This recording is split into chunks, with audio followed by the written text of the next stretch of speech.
أعوذ بالله من الشيطان الرجيم. بسم الله الرحمن الرحيم. وما لي لا أعبد الذي فطرني وإليه ترجعون.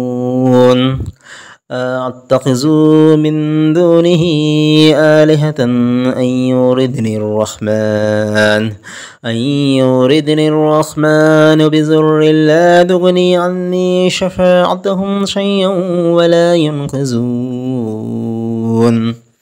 إني ظل في ضلال مبين.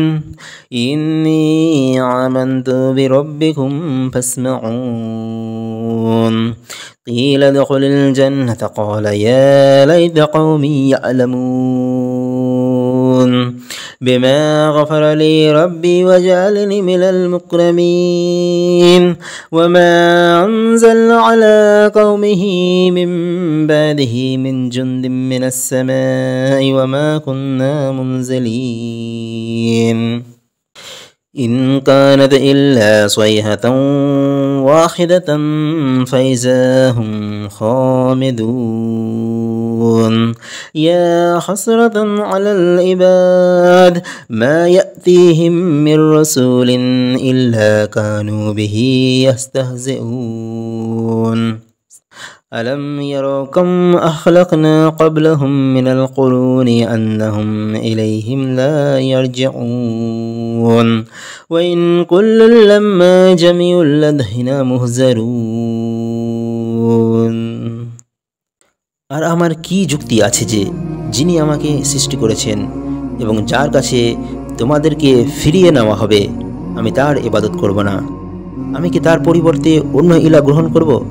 রহমান আমার কোনো ক্ষতি করতে চাইলে তাদের সুপারিশ আমার কোনো কাজে আসবে না এবং তারা আমাকে উদ্ধারও করতে পারবে না। এরূপ করলে আমি অবশ্যই স্পষ্ট বিভ্রান্তিতে পড়ব।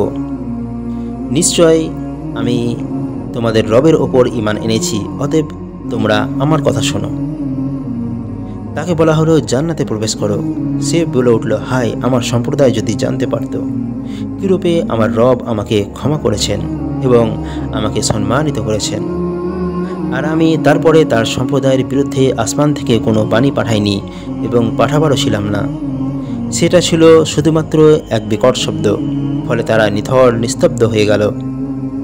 পরিতাপ বান্দাদের জন্য, তাদের কাছে যখনই কোনো রসুল এসেছে তখনই তারা তার সাথে ঠাট্টা বিদ্রুপ করেছে। তারা কি লক্ষ্য করে না আমি তাদের আগে বহু প্রজন্মকে ধ্বংস করেছি? নিশ্চয় তারা তাদের মধ্যে ফিরে আসবে না। আর নিশ্চয় তাদের সবাইকে একত্রে আমার কাছে উপস্থিত করা হবে।